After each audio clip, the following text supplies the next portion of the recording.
Welcome to the Wellness Studio podcast. This is not a quick conversation today. This isn't a highlight reel. This is a real story told slowly, honestly, and without skipping the hard parts. In this special three-part series of the Wellness Case Files, we follow one person's transformation in real time, from the problem they carried for years to the moment everything began to shift, to the wisdom that emerged on the other side. Today is part one, the problem. In this episode, you will meet a woman who grew up inside deep restriction, silence, and survival. You will hear how identity can be shaped by fear, how freedom can feel dangerous before it feels safe, and how breaking generational cycles often comes at a cost. This is the beginning of her story, the part before the breakthrough, the moment where the truth starts knocking. Some of what you hear may feel familiar. Some of it may challenge what you believe about healing. And some of it may stay with you long after the episode ends. So listen closely, because this is not just her story, it is the doorway to transformation.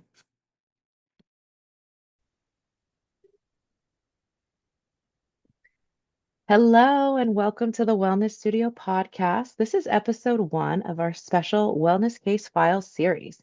This season, we're following the powerful story of Octavia over 3 episodes. Today, we begin with the problem.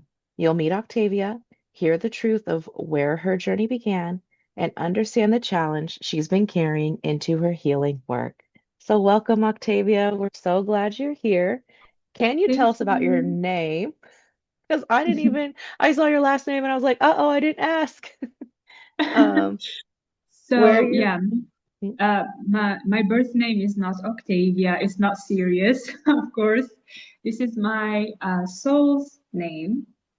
So what we're gonna lead to how I discovered that my soul's name is Octavia and the whole story. So, or do you want me to say it now?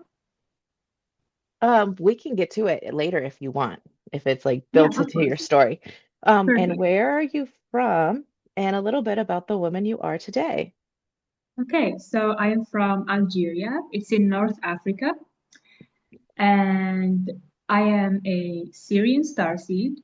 I'm also a spiritual guide and a professional astrologer for over 12 years now.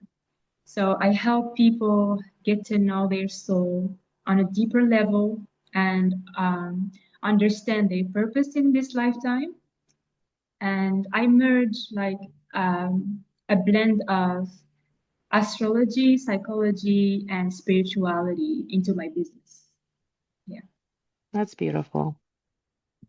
So, like you said, you're an astrologer and a spiritual guide. What lights you up when the most about the work that you do? Oh, I love this question. So I'm a very practical person. And so I wanted my business to be about this. And so my readings are very practical. I didn't want to like write a PDF that someone is going to read once and then it's about a placement that they don't even understand. Hmm. I wanted my readings to be practical. So they include like um, advice, tips, meditations, journal prompts, affirmations, ceremonies. Like if I see that they need to cut cords with something, so they're very practical and they lead the person to change. So they offer practical solutions and tools to better their lives. This is what lights me up the most. It's when someone message me and they're like, "You really helped me get unstuck Hmm. about this very like this particular problem. I love this. That is amazing. Yeah, the work that's practical is that real change, not just in theory, oh, I thought about it, but like when they Exactly. can really meditate or journal and get down into the nitty-gritty, like that's so beautiful. Before we dive into your story, what do you want listeners to understand about who you are outside of this challenge we're going to talk about today? Okay. So I want them to know that this challenge was part of my life for over 26 years. So it's a long time. It took a long time to understand and um, get to where I am now. But luckily, I am not um, having this challenge anymore in my life. And so I want them to know like how I did it, like how I went from the challenge to this healthier version of myself and the tools that helped me get to where I am right now. Exactly. I love to talk about the challenge really deeply because I think we always gloss over it really quickly, especially like with personal development or self-help books or even self-help coaches. It's like, oh yeah, I had this problem, but here's how I fixed it. And we don't get into like all of the really hard parts of the problem. And that's what Mhm. we're doing today. So yeah, I like that you said that. That's who you were before. So we're going to talk about this challenge but you've grown through it and it's Yes. and it's beautiful.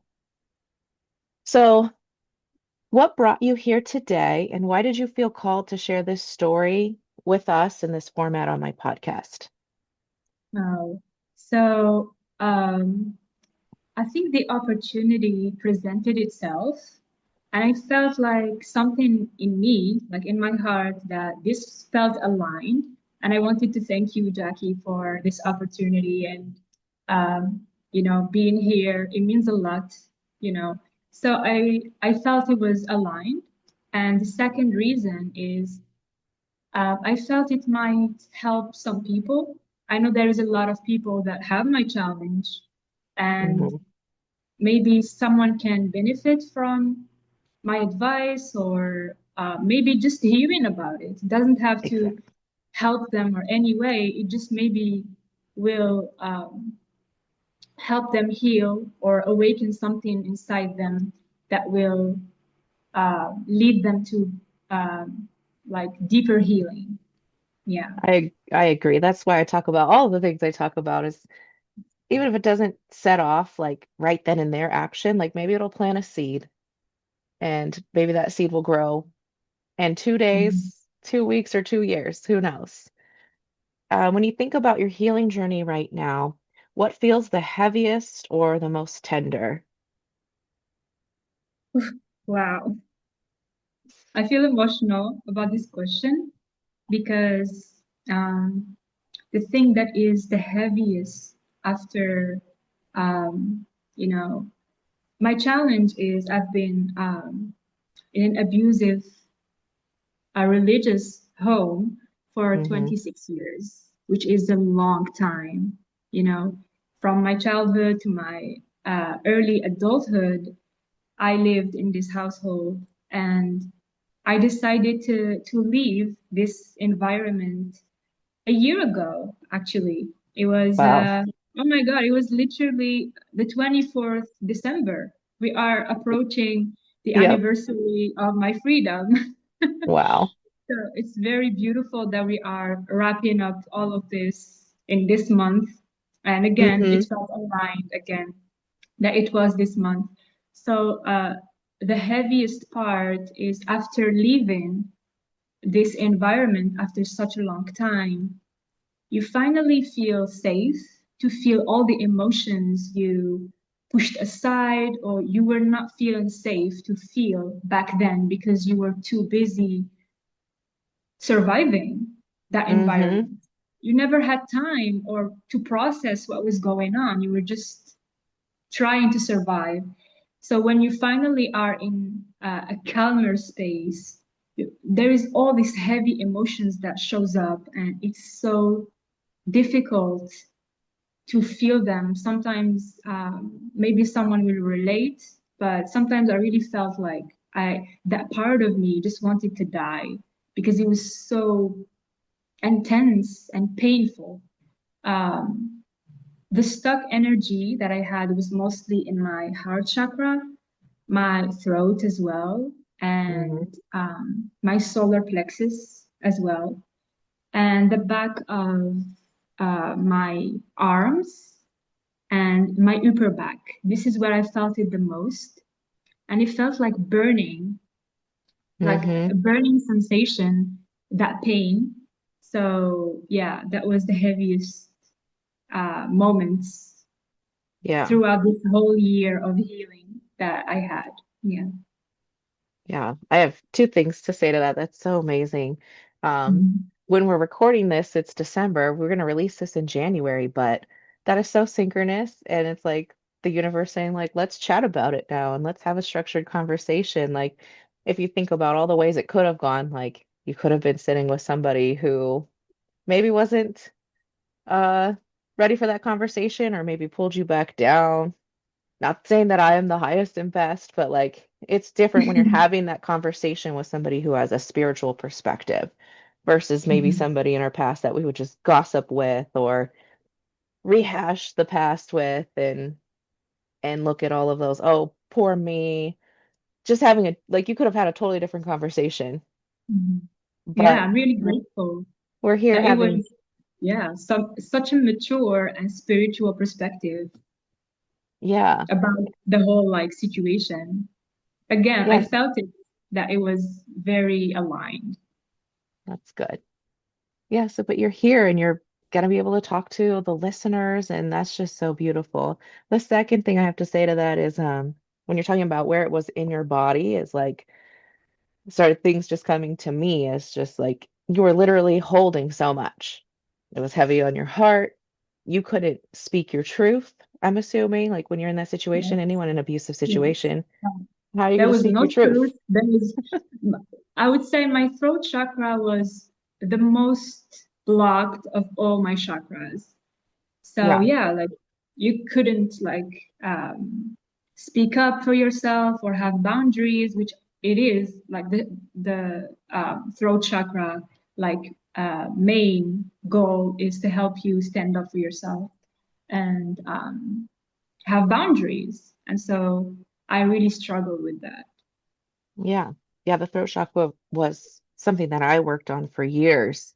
I started my throat chakra like healing journey back in 2019, I think. I went to a psychic and she told me it was blocked. And it wasn't until I did my Reiki master practitioner that classes that she started clearing that for me. And so getting Reiki attuned finally like really cleared my throat chakra. And when we were in that meditation, when I finally felt it like open up, I just saw all these birds fly away. And that's all Wow. like I could imagine. And it was like, oh, I can finally like speak my truth. Mhm. Yeah. Did you have like an emotional release? Because I remember when I was healing my Coughing. throat, I was coughing. coughing. I had like Oh, a physical. wow. So yeah, So we're it's having this yeah. beautiful Reiki like attunement. It's all peaceful and quiet, and I'm like hacking up a lung. And she's like, "This is normal. It's fine." Okay. I think it's different for everyone. Like for me, hmm it was like big emotional release, like crying, like Oh, heavy I imagine. crying. Yeah, and very painful in my throat, I like remember in that my. as a child, having that feeling when you're Mhm. like hyperventilating and it's right there. Yeah, it's so hmm interesting.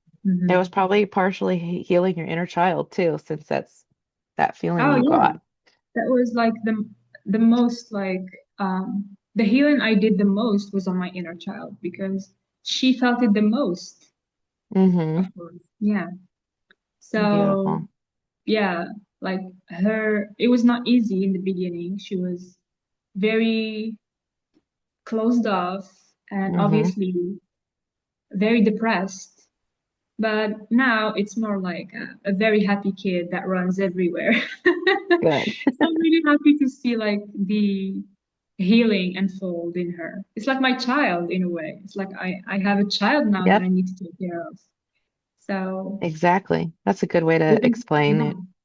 even if I don't have kids, I have a child because you have to like reparent yourself, and so you Yep. are a parent either way, even if you don't have kids. And my native belief too is that we're matriarchy. Like we have all of us have a maternal. It doesn't matter if you're a mom because you could be a Mhm. sister, an aunt, a maternal figure within your community who Yeah. has parenting. So I've felt like I've been a parent my whole life because I've worked with children my whole life. I've always felt like a Wow. mom. Yeah. And when I Mhm. became So a mom, I didn't feel a big shift because I've always been a mom. wow. For me, Yeah. it was a very big shift, like to reparent my inner child because I didn't have sisters. Mm-hmm. I was raised with two brothers, Mm, and the first one is older than me of 10 years, and the second one is 1 year. So we grew up mm, together. I never had like like a sibling I took care of or had to like be the mom to. mm-hmm. So I didn't grow up like with a lot of children around me. Mm-hmm. So I've never like experienced being a mother until I Yeah, had inner child like healing. nice. Okay. So, growing up in an abusive household for 26 years shapes every part of a person. How has that environment continued to echo in your adult life? Mm. I would say in my ability to make my own decisions. That was the biggest struggle Mm, because growing up in especially a religious household, you always feel restricted. You always feel like someone is making decisions for you. So I mm-hmm. never had to decide for myself. And also, if I wanted to make a decision about a dream or an important like decision, there was always this thought in my head: what would my parents think? What would my brothers think? What would my family think? Instead of, do I want this? Should Mm-hmm. I go with this?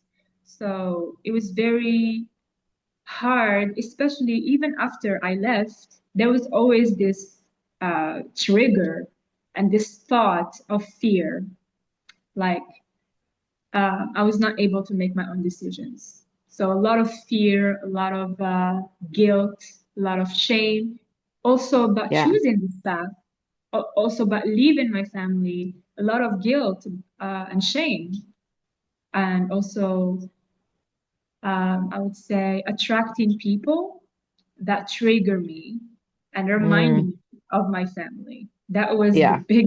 the biggest like struggle, especially when I left. Always attracting women that remind me of my mother, or like men that remind me of my father.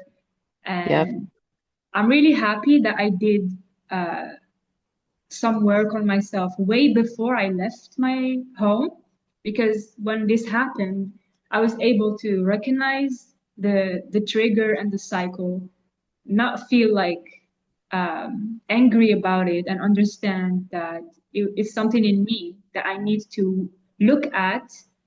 And yeah, it took some work, but now like I attract people that no longer trigger me that much, which is good. Yeah. Yes.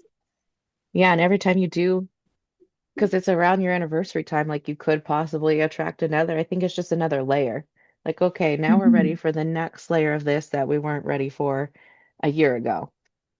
Oh And yeah, it's, like the healing never ends. I yeah. like there's always a layer. Like you're not done, Mm-hmm. and sometimes it's annoying to be honest Oh, when you're yeah. like, Because you're like, oh, I thought I dealt with this. No, yes. but yeah, you have to understand that. Yeah, you have to do it for yourself, and you have to show up even if you don't want to.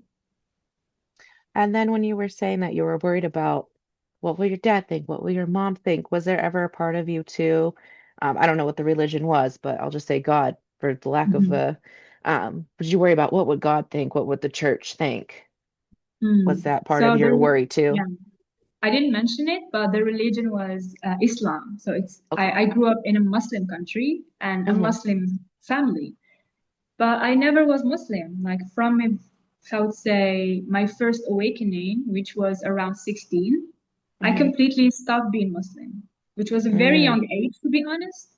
But I never worried about that, mm-hmm. like because I knew within me that this is not my truth. Yeah. And so I've never had this kind of fears, you know. But there was like there was a part of me, which was, I would say, the ego that was created, from all the beliefs that I grew up with, that was afraid of, religious perspective and God's opinion. Mm-hmm. But, I was able to dissociate myself from that, but Mm-hmm. I could see it like playing before my eyes, like how I would be sitting here and how my ego would be freaking out about some religion, some religious point of view. But I think I'm really grateful that I had my awakening very early on. Yeah. Uh, it helped me a lot, and yeah, like to uh, choose a better path for myself than like a path filled of fear and judgment and restriction. Yeah. Yeah. So you mentioned creating a persona out of survival. How has that survival identity shown up in your relationships or work or your sense of self? Mm. That's a very interesting question. And um, so this is how it played out. So I was someone else. Like I was given a birth name, I was given an identity, I was given some limiting beliefs. And then I had my awakening at 16, and then a Mm-hmm. second one around 21. Mm-hmm. The 21 was more powerful, you know. This is when I discovered that I am a Syrian starseed, that my name is Octavia, and that I come from Sirius, and literally awakening to my truth, who I am. I didn't know that Mm-hmm. before. And so I think it was very big for my ego because our egos, I would say our ego mind, primary job is to keep us safe. Yeah. So when the ego was no longer in control and my soul took like the seat, the ego started freaking out. So it Mm-hmm. started attacking in a way. Like, for example, I would have dreams when I was attacked. This was during my dark night of the soul. Mm-hmm. So I would have dreams, I would be attacked, or uh, with snakes, or like very symbolic dreams when I was attacked. And I knew Yeah. this was my mind trying to take back the control. So my persona shows up when I'm about to expand. So for Yep. example, when I take a big decision, for Mm-hmm. example, doing this podcast or leaving my parents' house, I can feel the fear, like I said, in certain areas, uh, especially in my back and the back of my arms, like this Mm-hmm. fear and terror, because the ego really believes he's dying. you Yep. know, the ego's biggest fear is dying. And so because Yeah. I am a new version of myself, the ego thinks he's dying. So really, this fear and I think you heal that by just doing it and not let this fear stop you or the ego stop you from expanding. Even if you're fearful, even if you're having thoughts or you're doubting yourself, if you know that the next step is leading to your best version and you're going to be expanding and going through like your highest timeline, just do it. Don't even doubt Yeah. yourself. Yeah. That's great advice Mhm. because it is so hard to break through that and to do it when everything in our ego is telling us to stop. Yeah. Oh, yeah. If you Mhm. don't mind sharing a little bit about your second awakening, how you figured Yes. out your star seed, were you meditating? Like, how did it come about? Oh, yeah. So I had my first awakening and then I started meditating so much. I don't know where it Mm, came from, but my mm-hmm, first awakening, I was not meditating that much. It was just I started being spiritual. I got introduced to yoga and mm, astrology. It was very fun, but my second one, it was very intense. And yeah. shortly after that, I had my dark night of the soul. So I was meditating a lot. And one day I was meditating and I hear someone calling me in my mind, Octavia, 3 times. This never happened. I've never heard of this name before. Mm. So yeah, I was like, wow, what's going on? Mm-hmm. So I finished my meditation. And again, because I'm a practical person, I had to Google it.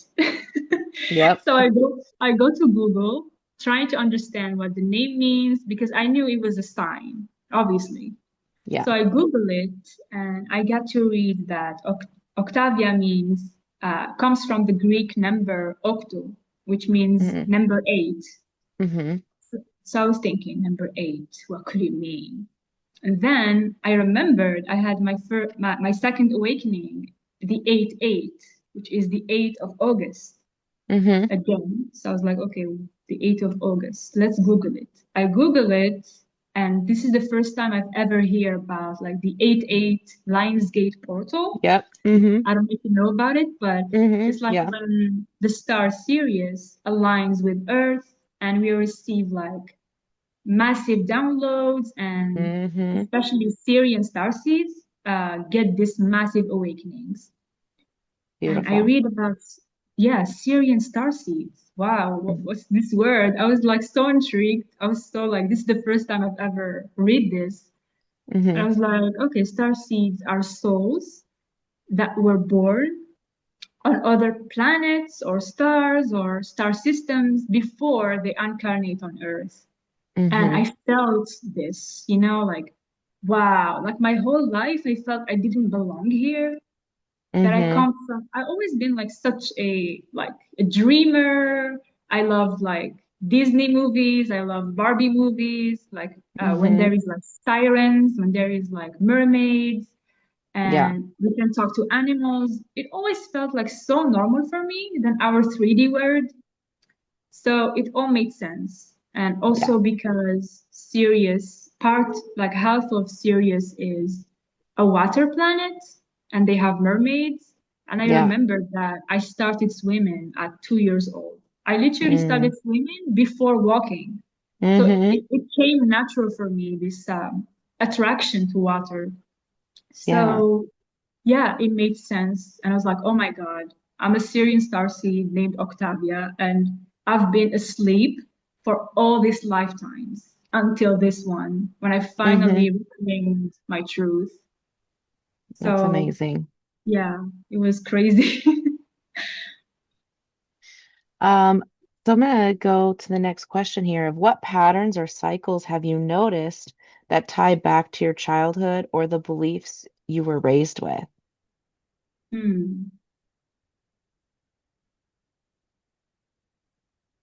Hmm. I would say the biggest childhood cycle or belief was how Islam shapes a woman perspective about men. I don't know Mm, if you know a little bit about Islam. So not men much. have, yeah, so men have a bigger place in Islam. Yeah. They decide more. They are, yeah, very much in charge of everything. And a woman is very much pushed down, or she doesn't have a say. And Yeah. so there was this limiting beliefs about men. I always felt scared of men. I always felt not safe with them. And Mm-hmm. so it was really reprogramming myself and my beliefs uh, and feel finally safe within me with a masculine figure, which I got to work with, which is, I call him my masculine, my divine masculine, or my masculine God, or God Mm-hmm. in general, but it's a masculine figure that I'm working with within me, Yeah. that God introduced to me in my second awakening. And I did not feel safe um, within me with this masculine figure as a woman, as a feminine, my feminine part. Yeah. So I've never had a man that made me feel safe. I've never had a man that loved me, truly, and not tried to use me or belittle me or, um, yeah. So I've never had that. So it was so foreign to me. when this Mhm. masculine figure, this unconditional love feeling, tried to help me and heal me and love me. So Mhm. I was trying, it was literally physically painful. Literally. Oh my God. Yeah. I feel so emotional talking about it. Yeah. Like that wound to be loved because I felt so unworthy of love. Yeah. And it was very healing, physically healing to Mm. receive that love from a masculine figure. And I'm not gonna lie, like the first times I was very much pushing him away, saying Mhm. like painful things, like trying to push him away because I did not feel safe or I did not feel worthy. And it was like I was in a relationship with this masculine figure, almost like a real relationship, you know? Mhm. And so I would say these painful things, and because he's a divine being, he does not get hurt. Mhm. And so I would say anything, he would just still be there, smiling, and he would always say, "Are you done?" So and so I laughed and I was like, and he would like very gently point at what I was doing. He would say, "Do you see what you're doing?" And I had to mature. Honestly, Yeah.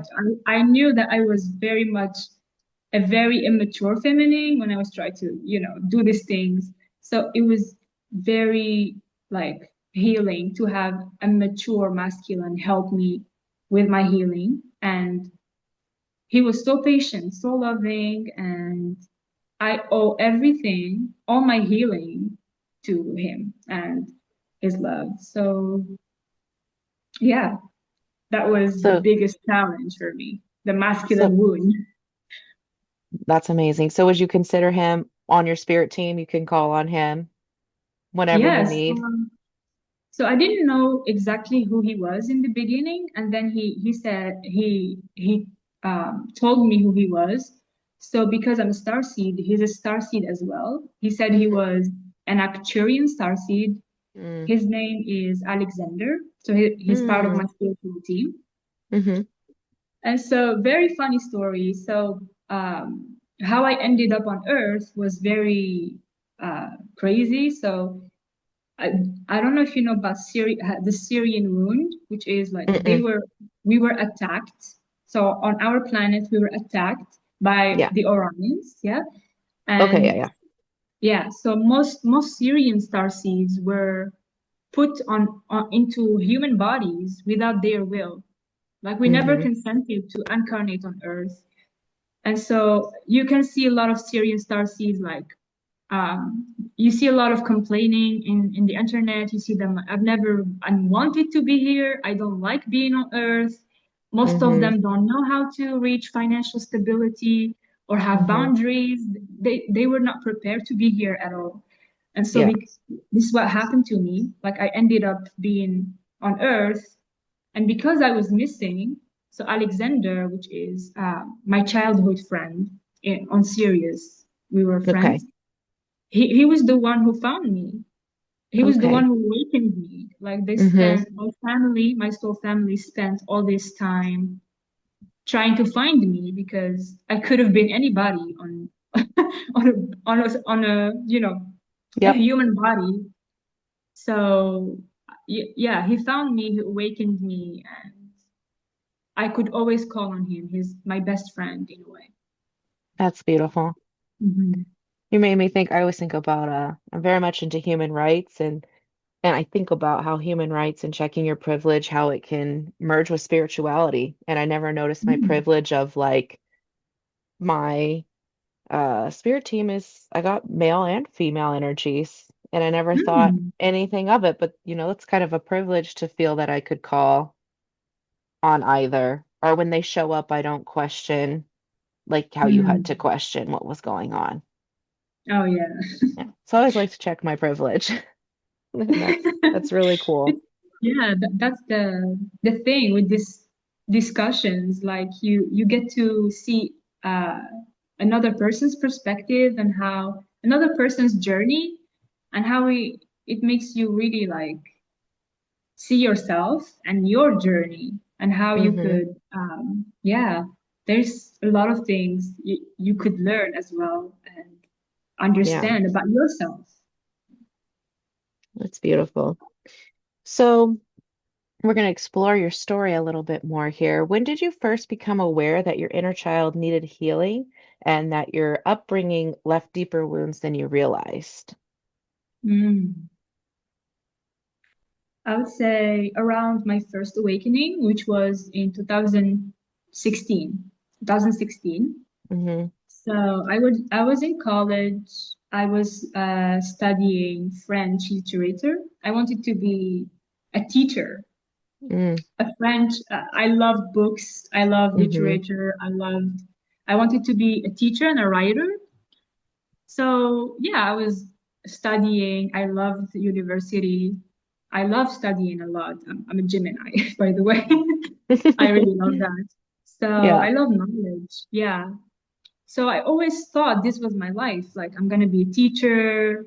And then I had my first awakening and I was like, I don't want that. I don't want to teach. Mm, I don't, this is not my purpose. This is not what I want to do. And so out of nowhere, I started becoming very spiritual. I isolated myself a lot. And then I was becoming very sensitive to my family's toxic energy. mm-hmm. I started reading a lot and seeing like videos, podcasts, and this is when I knew like I was not able to um, have a normal discussion with my family anymore because I felt like we were so far apart anymore.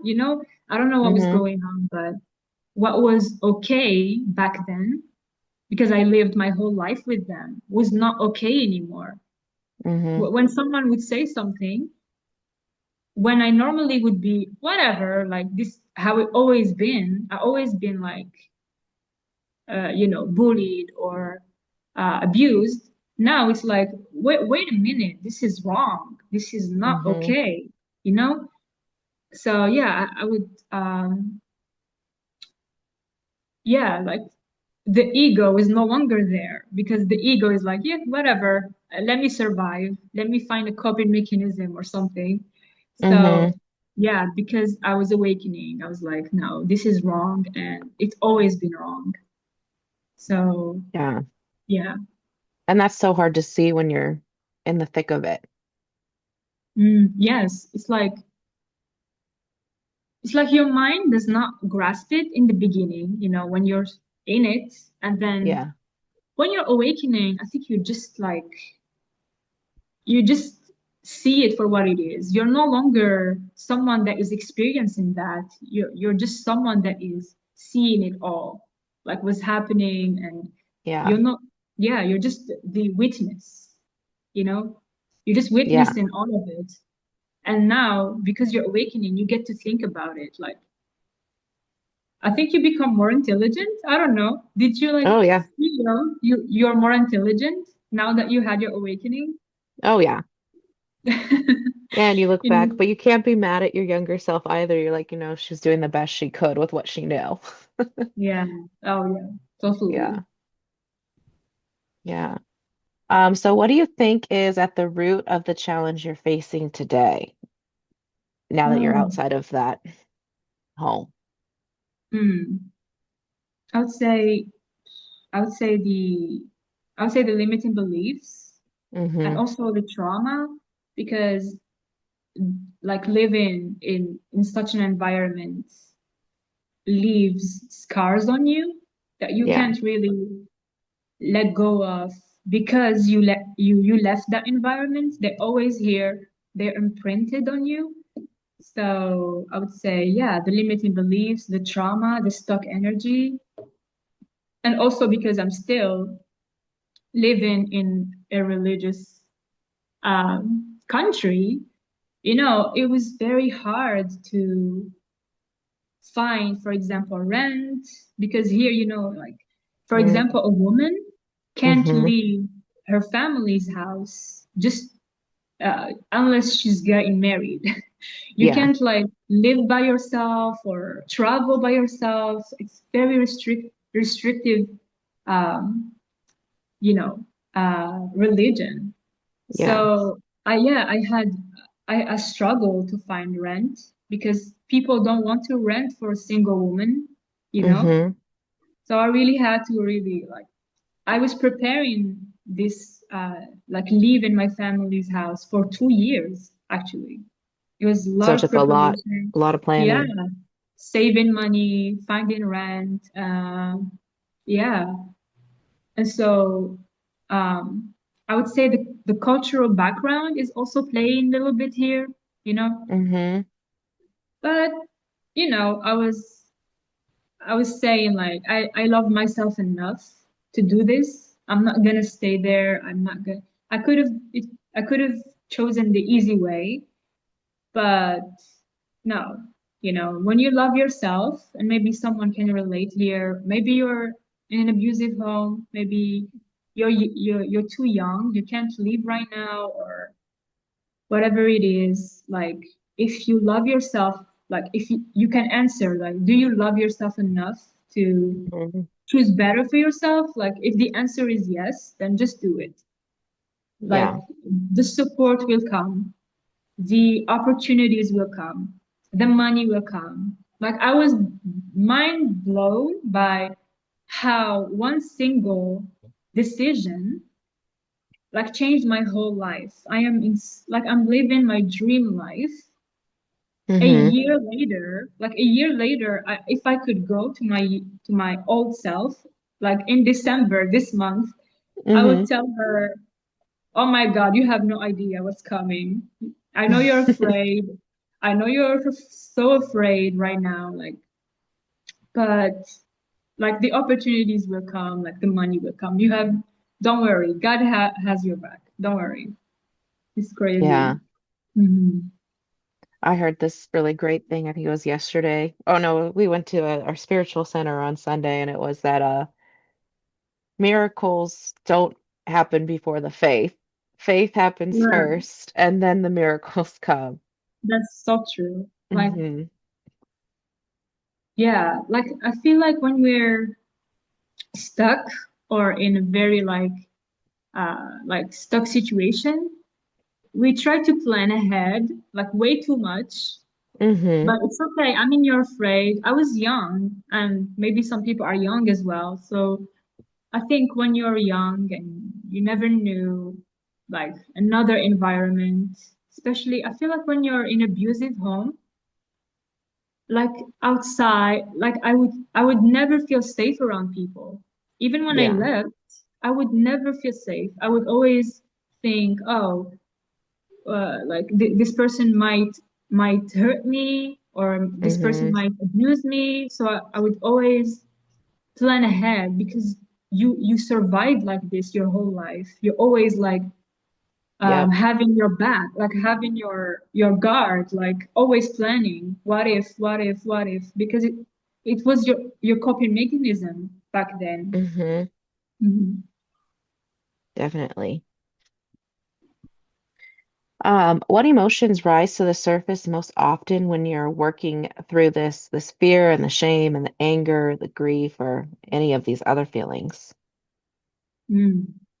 So I would say fear is the most common one, Hmm. especially when I'm expanding. Like I said, when I'm Yeah. taking a decision I've never took before, fear always. Um, I would say anger would come when an old memory would resurface. Like an old memory would come up, and I was like so angry that I could not like I didn't react as I wanted to, or like someone was unjustly acting towards me and I could not protect myself or have boundaries. That's when anger shows up a lot Hmm. of injustice. Hmm, I would say grief would come up when when I see a mother with a child and like a loving mother with their child, or a father like taking care of his daughter. Like this grief of like, I've never had that, and I will never Mm, experience that. So my inner mm-hmm. child would feel like so emotional. Yeah. Or for example, around Christmas, and I see like families gathering, like gifts and like fireplace and like Mm-hmm. a tree. That was my inner child's dream, like the perfect Christmas, Mm-hmm.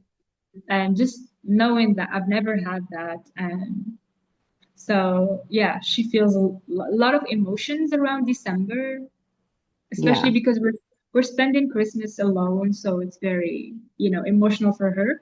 But Yeah. I always try to make her happy, like buy her gifts, doing some like decorating. And Mm-hmm. also there is a little bit of hope because I know that I will do that with my own family, like my future husband and Yeah. my true family. Like I know that I will have that. So it's not a dream that I will never have. Yeah. So it makes me happy. Like I always imagine when I see the future, I always imagine like a Christmas tree, a Mm-hmm. fireplace, and uh, like a lot of people I love, and a table full of food that I Yeah. cooked. I love cooking. Me too. So yeah, so I love cooking for people. I think it's my love language. Mm-hmm. So yeah, like this is like my dream, like how I see my future. Like a lot of people I love, and a warm house. Yeah, Yeah. something I've never had. Yeah, I like that so you're sharing that and you're sharing that visualization because talking it too makes it come. mhm. Yeah. Oh yeah, I do that Mm-hmm. all the time. Yeah, I Mm-hmm. love this. And it's nice to hear when people are, we always hear about the visualizations and stuff after the fact, after people get it. So it's nice that you're sharing Mm. what it is that you're working on now. Oh yeah. Yeah. I, So you've done so much work breaking generational cycles. What healing attempts have helped you along the way, and what didn't work for you? mm, I really love this question because maybe some people here are new to spirituality. Mm-hmm. And the biggest mistake I made when I was starting, especially my healing journey, was thinking that if I just follow somebody else's healing journey, I would heal as well. Like Mm, a healing journey is like linear, like it's the same mm-hmm. thing. Just follow the book and you will heal. And Yeah. it's not really like after years, you're gonna see it for yourself. Like it's not how it works, you know? Nope. So the best advice I would give is just follow your own healing journey. You can Mm-hmm. uh you can like look for tools or advice or like listen to podcasts or I did that, but don't follow somebody else's healing journey. Follow your own. Exactly. And yeah, and also you have everything you need to heal yourself. Like your body knows how to self-heal and your inner team, like your spiritual team, knows how to heal you. So if you just listen, I would just say, listen to yourself, listen to your intuition. That's the most important. Like if somebody else's tool or I don't know, if someone recommends something and you try it and your intuition is like, no, listen to Mm-hmm. them. It's not because someone tried something and it helped them that it might work on you. Okay, so it's very important you listen to yourself and you trust yourself. Okay, Yeah. so for me, what really helped me is Reiki. That's the first thing. I love Me too. Reiki. Yeah, it helped me a lot. Also, EFT tapping. So you just say a Mm-hmm. lot of affirmations and you tap on certain places where you have the most stuck energy. Yeah. I would say another one is affirmations. This is the Yes. biggest thing that reprogrammed um, my limiting beliefs in my subconscious mind. Um, I would say yoga. I love yoga. It Me helps too. me feel calmer and ground myself. It also regulating your nervous system. Okay, there is a lot of tools to do that. So you just like breathing techniques, movement, dancing, like shaking your body. It depends on what your unique needs are. Okay, it depends Yeah. on you. Okay. I will give you an example. For example, a lot of people find journaling helping, like it helps them release Yeah. emotions. I never liked it. I've Mm. never liked journaling, which is weird, you know, because in the Yeah. beginning I was like, something is wrong with me, you know, because Hmm. everyone would say, journal your emotions, you're gonna heal. I never liked it. Yeah. And after that, I knew that what I love is not writing, but speaking. And Hmm. it really helped my throat chakra heal. So I would, instead of writing my emotions, I would speak them. You know, I That's would go to the beautiful. mirror. Yeah, I would go to the mirror and just like, I feel this way, and I start crying, and it was very healing. Yeah. And so just do what works for you. Listen to I yourself, love okay? that. Yeah, Alternative you're not journaling. alone. Yeah, it Yeah. was very Alternative. interesting. Yeah. Yeah. Journaling vocally and orally. And, it goes Hmm. back to Native American traditions of oral tradition is what holds the Yeah. most value, not so much written. Yeah. Also, I think it's also related to Sirius because on Sirius we love singing. It's a blue Hmm. planet. It's very related to the throat. So we Hmm. sing as a mean of healing. Like we start singing and Yeah. people would heal, you know?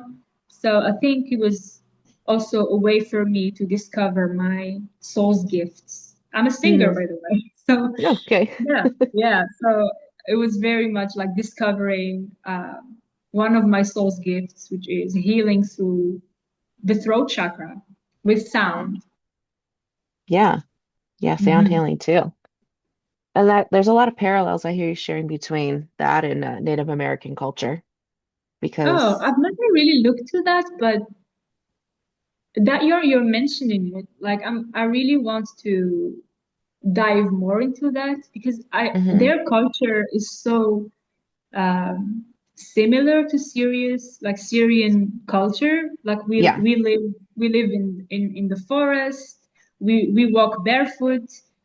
Hmm. We don't have technology. We're so respectful of nature and water and yeah, like on other star systems or Arcturus, for example, it's a city.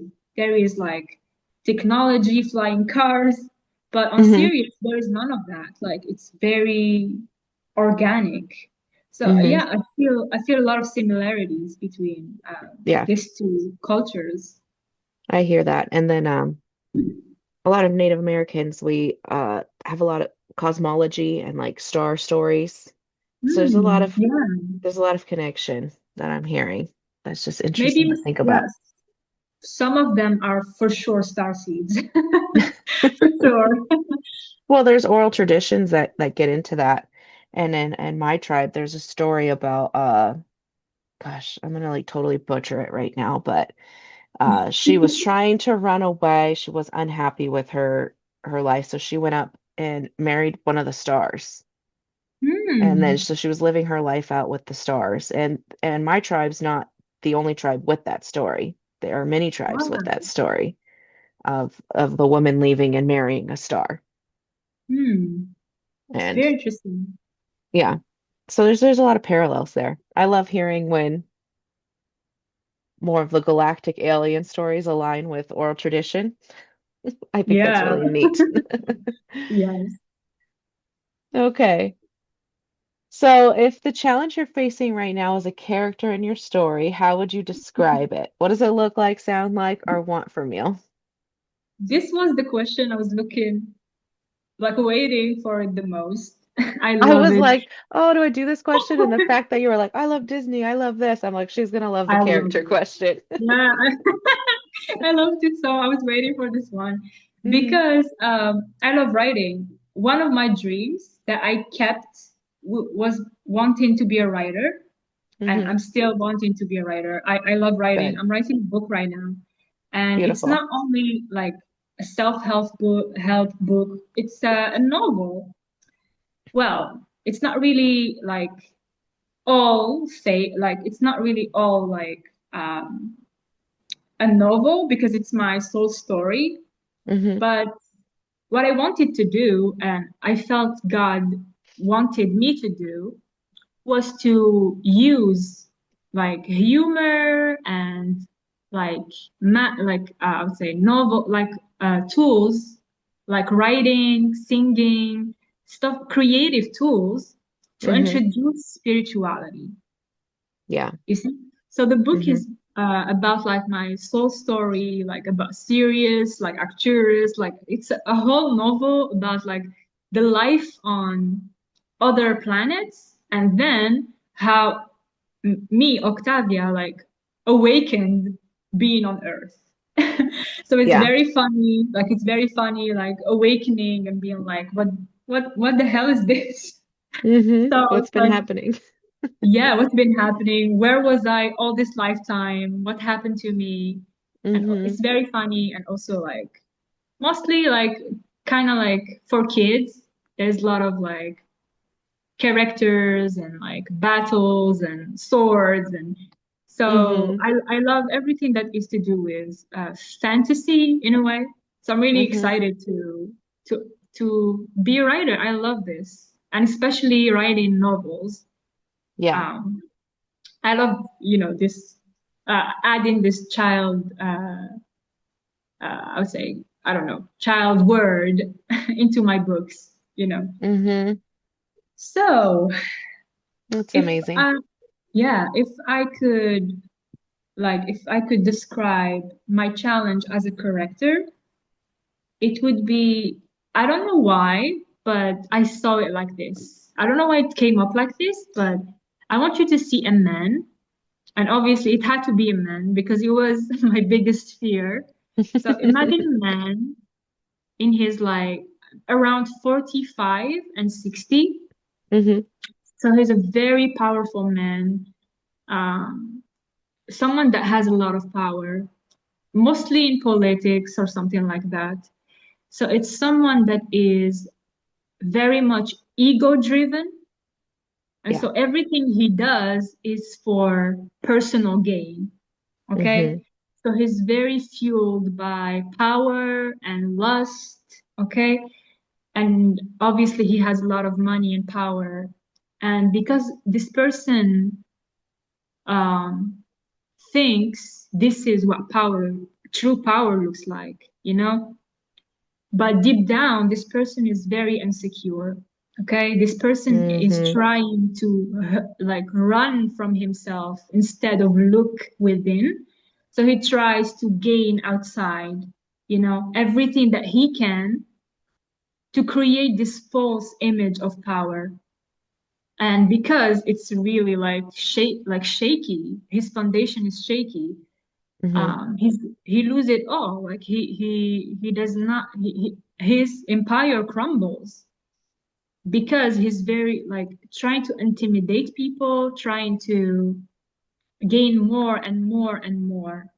And Yeah. his biggest fear is the divine feminine, his soul. Mm. Mm-hmm. Okay. So Mm-hmm. what he does, he tries to like kill the divine feminine. And what you Yeah. see in our word, this is what our word looks like. The Mm-hmm. divine, when was the divine feminine ever celebrated? Never. When was the divine feminine ever given a place, on the throne? Never. This word was created to hurt her and keep her stuck and keep her asleep to her own power.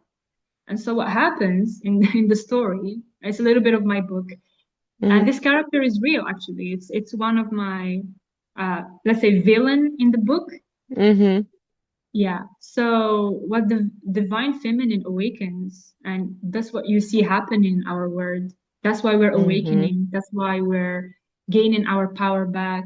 This is why we're like you see a lot of people um, following their purpose, their soul, Yeah. So the divine feminine is awakening, is gaining her power back and um, getting her throne back that he stole.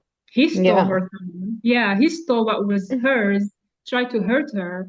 But what he doesn't know is that she's coming for him.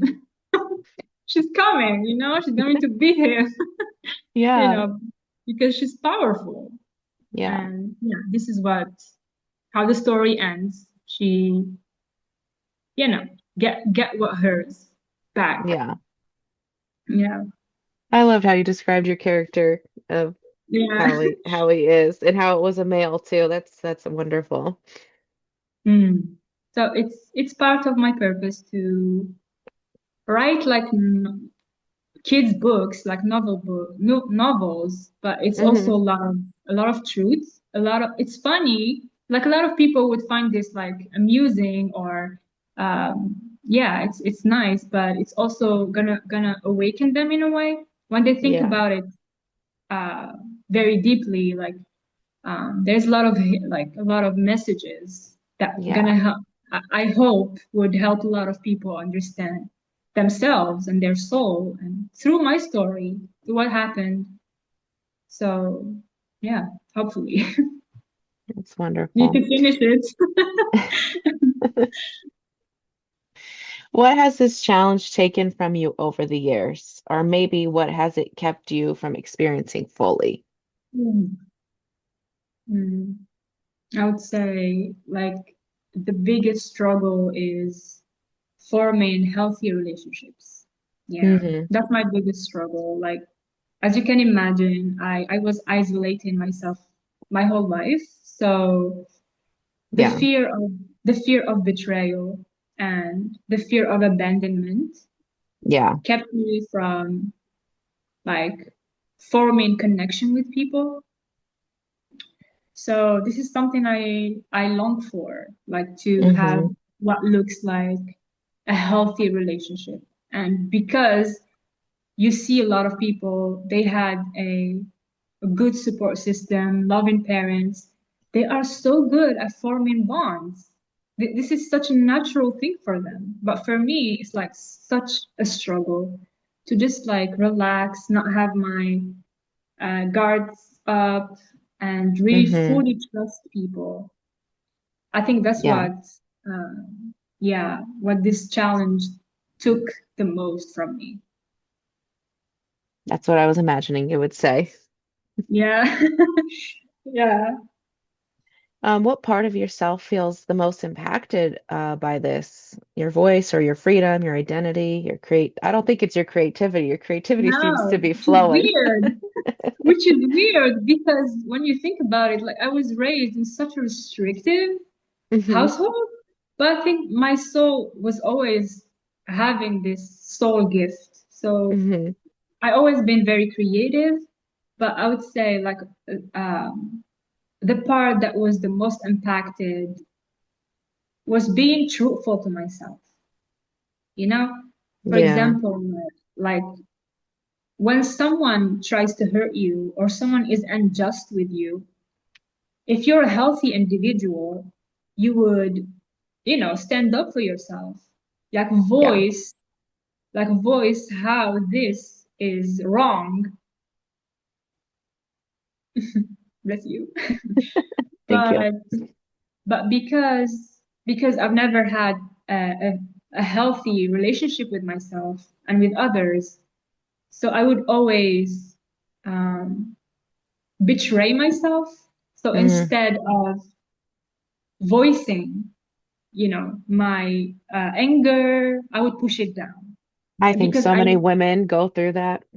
yes, I mean, yeah, as women, we never like were taught how to do that, especially because how we were how what's the word? Like when you try to express yourself to someone, how they How, respond, yeah, how they respond is very important. So yeah.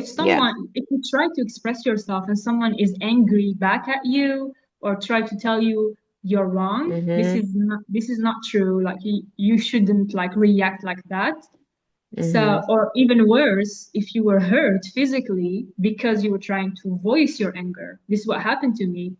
So Mhm. you associate expressing yourself with being hurt. So you never do Mhm. that because you're trying to protect yourself. So it took a lot of reprogramming to be able to do that. And I'm really proud of myself because not long ago, I had an interaction at work with someone when I was still working, you know. Now I'm fully like with my business, but I had a job before. Mhm. So this person at work um, was wrong and trying to, I voiced, that what she did was wrong, and what was she trying to do is being angry back at me, you know, Mhm. the same way my mother would do that. So it was a lesson for me to see like this person as my mother, Yep. triggering me. Yeah. So at that moment, there was a fearful thought of like, let it go. Like, don't, because I was so afraid. She was angry and I was triggered. Mhm. So my normal reaction was just let it go, let her win, let her have it. And then a healed part of me was like, hell no, no, no, no. I'm gonna show you, no, no, no, no. And so I said, I was like, no, like I voiced myself. I set a boundary, and I was trying to let her know that she should, be accountable for what she did. And Mhm. she got her karma back because the boss knew about what was happening, and she actually got fired, which was very Mm. interesting. Yeah. So she got her karma back. I know that it was not because of me, it was because of her behavior that she got Yeah. that. So I was very proud of myself for what I did. Like it was one of the few moments of my life when my healing really showed in my 3D life, and I was so Yeah. happy. And even today, I had an interaction with the owner of my house, the house I'm renting. Mhm. There is a problem, like I said, with the Oh yeah. electricity. Yeah. So because I called him yesterday and he said he's gonna call me back and he didn't. So I wake up today and I was like, there is a part of me that is like, I don't want to bother him. I don't want to be a bother. I don't want to call back. And then a part of me Mhm. was like, no, you stand up for yourself. This is your right, and you should Yeah. voice that. So I leave him a message. I am very like to the point. He calls me back, and someone is coming to fix the electricity. So what I've Mhm. learned is that even if you grew up in a house where you were very abused, you couldn't voice yourself, there is always going to be a voice within you that's going to try to, say, keep you safe. Mhm. Okay. But what you have to do is listen to the voice, the healed voice in you, and still do it, even if you're afraid. That's how you heal. It's not really like you finally wake up and none of those thoughts are coming up. They will always be there. Yeah. So yeah, I couldn't you agree know more. you're yeah, you know you're healing when you can do that, even if you're afraid. After that, I was like, ooh, I was so happy. Yeah, yeah. Like when you start setting Mhm. boundaries, you're so proud of yourself. Like, look Yeah. what I did. It's so wonderful. That's I don't know if beautiful. you I don't know if you feel that as well, like when you started Oh setting yeah. boundaries. Yeah. And it's scary and you get pushback sometimes. Like you don't Mm. know what could have happened with him. He could have yelled at you or but Oh it no. worked. I mean, It worked. He's gonna set it straight. But I've stood up for myself and I've gotten pushback, but you have to realize that no. it's I'm okay. so You sorry. still Yeah. gotta stand up for yourself and for what you Yeah, believe even if in. you're triggered. Yeah, even if you're triggered or someone does not respond the way you wanted, you still, set the boundary. Yeah. Of what Hmm. you'll allow and what is acceptable. Exactly. Yeah. Yeah. Because if he did treat you poorly in your situation, the lesson might have been like, well, maybe I need to find somewhere else to live. You know? Yeah, I mean, I'm really happy the outcome was that because I was really Mm-hmm. thinking like, is the universe trying to tell me like move? Because I am about to move in April. So I was like, okay, universe, Mm, do you want me to move like Sooner. before, Mm-hmm. but I knew it was not possible. Like I'm not ready to pack right now. But so I knew his response. This is a lesson. I knew this is a lesson. I knew For that you to he's gonna, practice. yeah, exactly. I knew he's gonna reply and fix it, but I knew that I needed to write that message. That's what the universe was waiting for. Okay, Exactly. universe, I'm doing it. Okay. Okay, so even though today was about naming the problem, what do you hope will shift as you continue healing? Mm. Yeah, I would say the biggest hope for me is to be able to form like healthy relationships. That's very Yeah. important for me. Um, I would say I have friends. I Most of them are online because, the environment I live in does not really have a lot of spiritual people. I don't know if it's Yeah. the same everywhere or it's just here. I don't know, but here it's It's not really hard like to build it's hard to build community anywhere, but you can yeah, find it. exactly. Yeah. Yeah. So my biggest hope is to be able to form relationships and yeah, also like meet um the divine masculine that is with me for years now. And I'm like, Yeah. what's taking what? No, I mean, I know like there's a divine timing for everything, but yeah, one of my biggest wishes is to achieve union not only within me, but outside of me. Yeah. So I'm really excited for that. I know part of my purpose is to experience a healthy marriage, a healthy partnership with Mm-hmm. someone, and it's romantically. I know that, like I've seen it in my birth chart, and also I received like signs and guidance about this Mm-hmm. because I think it's gonna heal me tremendously. Yeah. Like, yeah, that's what my like part of this agreement is for healing. I mean, both of us, obviously, but I know that for me, it's gonna be very healing to have someone finally in my life that I could Mm-hmm. trust and have a healthy relationship with, like as the masculine I always longed for in my Yeah. father and my brothers. So I'm really looking forward to that. And I would say my final like hope and what I really want is to fully embody my soul, like Octavia, who I am, Mm-hmm. because the trauma that I had, um, how can I say it? Like the trauma that I had is still blocking my full embodiment. Even Mm-hmm. like even like physically, I know that as a soul, what I look like is very different than what I look like right now. And I Mm-hmm. swear, when I started healing, I started experiencing physical changes.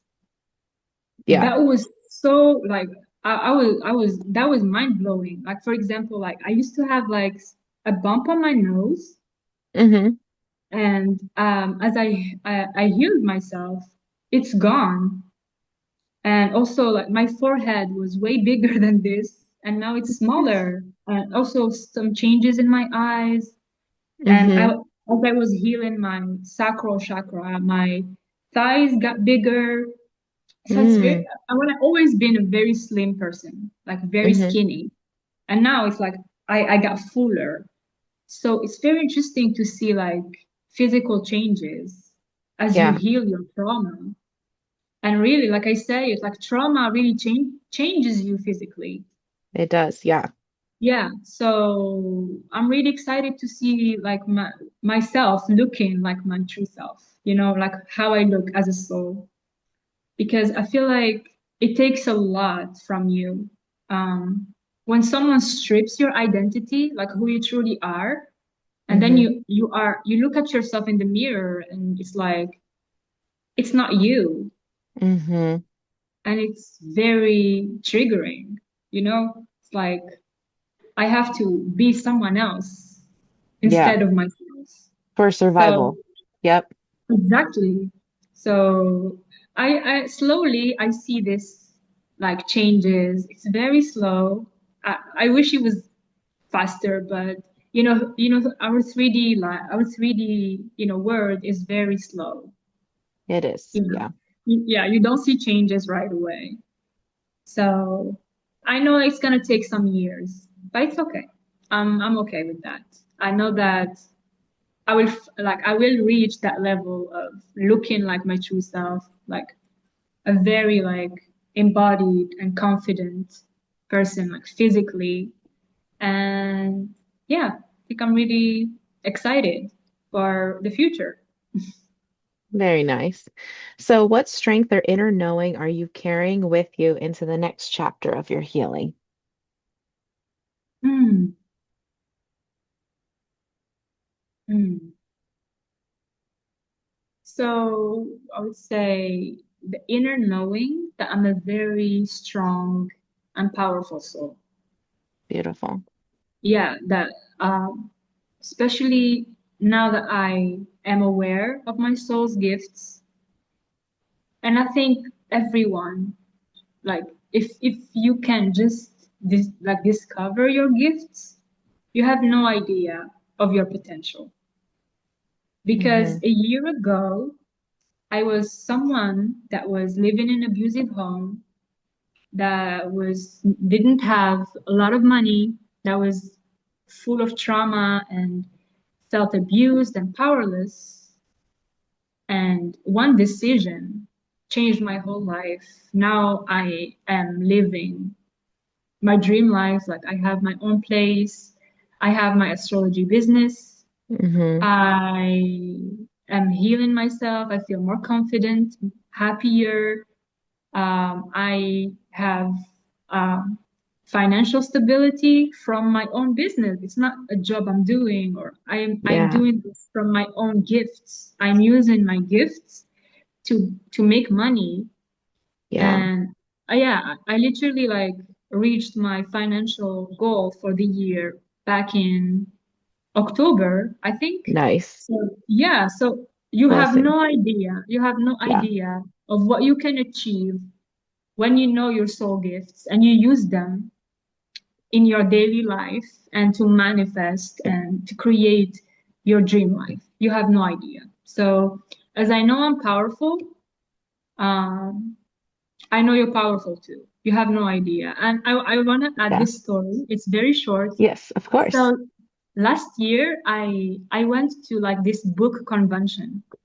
So you go there, there is books from all over the world, and you can buy if you want. Hmm. I went there last year when I was still in my family home. And I swear something felt weird when I was there, almost like a Hmm. deja vu. So Mm. yeah, like I was there before. Yeah. So I didn't know then, but I went this year as well. Around the same time. It was in December. And when I went there, I was like, oh my God, can you believe it? Like, I was there last year. So literally there is a parallel timeline. Like, we are both in the same place at the same time. Yeah. And because time does not exist, we are there. We are there at the same moment. So it Hmm. was like a meeting of me a year after. And I remember back then, last year, I felt like my future self was there. I had a Mm. knowing. I had a knowing, and it was like she was giving me strength and reassurance to do it because literally a week after I left my abusive home. So it's Mm. crazy to see these signs and synchronicities. So literally, you have no idea like how powerful you are and what your Yeah. soul's powers, like what she can do um in your life when you decide really like what you want. Like there, you are limitless, literally. I agree. Thank you for sharing that story. You're welcome. Well, Octavia, thank you for sharing all these pieces of your story today. This is the foundation of your transformation. In our next episode, we'll enter the turning point, the moments where everything begins to crack open, the breakthroughs, and the deep inner shifts that start rewriting your entire path. So, to everyone listening, stay tuned. Her journey is just beginning. Before we end today, I want to leave you with this. Octavia didn't just leave a house, she left a lineage. She left expectations that had been placed on her body, her future, and her obedience long before she had a voice. But leaving doesn't mean the work is done. In our next episode, The Turning Point, we step into the moment where survival cracks open into awakening, where freedom feels exhilarating and terrifying at the same time, where healing gets messy, where the old identity fights to stay alive even as the new one begins to form. We'll talk about all the breakthroughs, the fear, the doubts, and the moment Octavia realized that there was no going back to who she used to be. This story is just getting started. Stay tuned for part two, The Turning Point.